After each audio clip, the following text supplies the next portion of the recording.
2016 தமிழக சட்டமன்ற தேர்தல் வந்தாலும் கூட ஆர்கே நகர் இடைத்தேர்தல் பிரச்சாரங்களில் பொதுத் தேர்தலுக்கான வெற்றி தோல்வி எப்படி இருக்கும் என அலசப்படுகிறது. இந்நிலையில் 2016 தேர்தலில் எந்த கட்சி யாருடன் கூட்டணி சேரும், வெற்றி வாய்ப்புகள் யாருக்கு சாதகமாக இருக்கும் என்பது குறித்து அரசியல் விமர்சகர்கள் சிலர் கருத்து தெரிவித்துள்ளனர். வலுவான கூட்டணியை அமைத்தாலும் கூட ஜெயலலிதாவுக்கு எதிராக அவர்கள் தேர்தல் களத்தில் ஒரு கடுமையான போட்டியை உருவாக்க முடியுமே தவிர, அந்த நிலையிலும் அனைத்திந்திய அண்ணா திராவிட முன்னேற்றக் கழகத்தினுடைய ஆட்சியை இவர்கள் பறித்துவிட முடியும் என்று நான் நினைக்கவில்லை. காரணம், ஜெயலலிதாவுக்கு 30 விழுக்காடு வாக்குகள் சிந்தாமல் சிதறாமல் அப்படியே இருக்கிறது.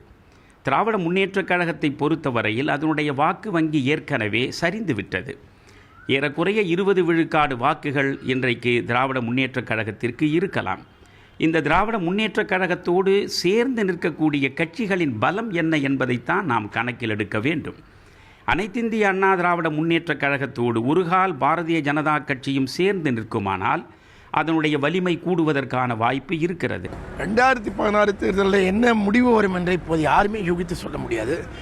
இவர்கள் வரலாம் என்ற விருப்பத்தை சொல்லலாம், இவர்கள் வரக்கூடாது என்ற விருப்பத்தை சொல்லலாம்.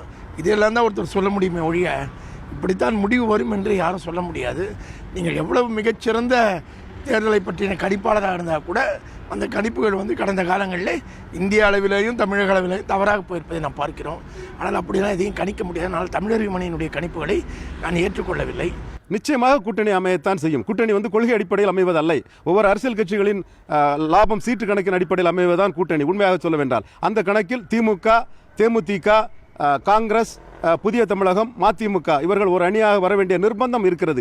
யார் யாருக்கு எவ்வளவு சீட்டு என்பதில் தான் இப்போது அவர்களுக்குள்ள பிரச்சனை. அதனால் முதலிலே நாம் கூட்டணிக்காக எதிர்பார்த்தோம் என்றால் நமக்கு சீட்டு குறைந்துவிடும். நாம் இறுக்கி பிடித்தால் தான் நமக்கு அதிக சீட்டு வாங்க முடியும் என்ற ஒரு எண்ணத்தில் தான் இந்த 4 கட்சிகளும் செயல்பட்டு கொண்டிருக்கும். இவர்கள் ஒன்றாக சேர்வது காலத்தின் கட்டாயம்.